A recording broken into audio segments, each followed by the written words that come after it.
I wonder, Osama, has the level of resistance being encountered by the Israelis in the occupied West Bank changed at all since these almost nightly raids began in the wake of October the 7th, or not really?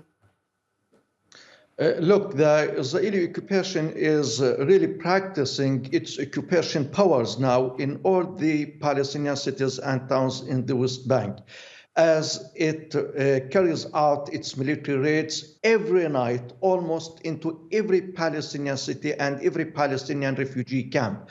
But it does not pay for its occupation in terms of what the international conventions and the international law request from any occupying power to pay. Israel is getting into the Palestinian cities, it's killing, it's storming the Palestinian institutions, as you mentioned, how they raided An-Najah University in the city of Nablus last night and detained 25 Palestinian students from the campus of the university. Last night, they killed 5 Palestinians in different parts of the occupied West Bank. They demolished houses in Qalqilya. Every day they get into Jenin.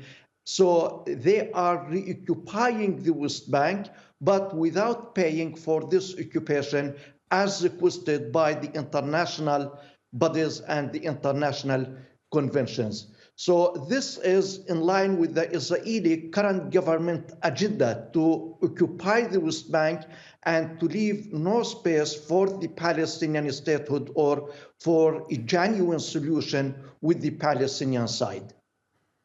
Okay, I understand what you're saying. I guess what I was getting at is, are these raids stifling activism and resistance in the occupied territories, or on the contrary, are they fomenting them? The Palestinian people in the occupied West Bank or Gaza or anywhere in the occupied territory have never stopped resisting the Israeli occupation using different methods, including the non-violent resistance that the Palestinians adopted for a long time after really the second Intifada.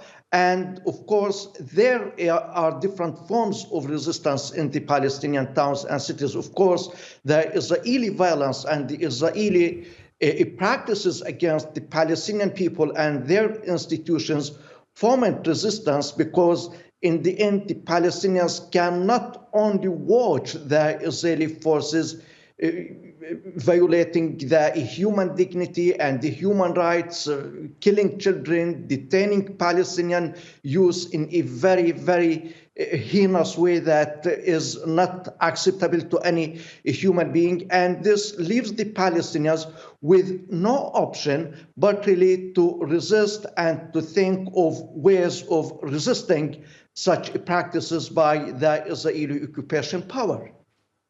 Osama Nazzal from Jenin, many thanks. Oh, I'm going to ask you another question. Can you talk to us more about these students that were detained after a sit-in at the university there? What were they protesting, and what was going on when they were arrested? How did it happen?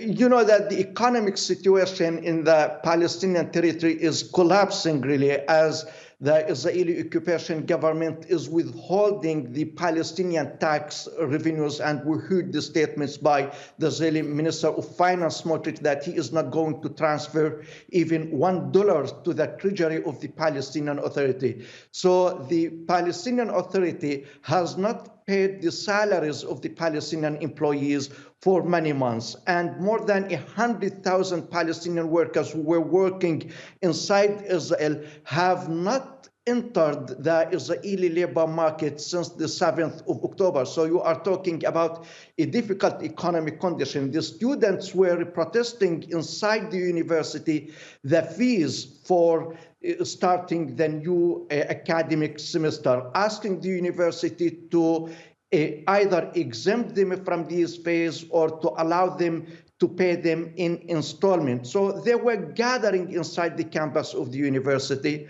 and Israel stormed the campus of the university and detained them, as the university council is formed by the Islamic resistance movement of Hamas. Okay, Osama Nazzal from Jenin in the occupied West Bank, many thanks.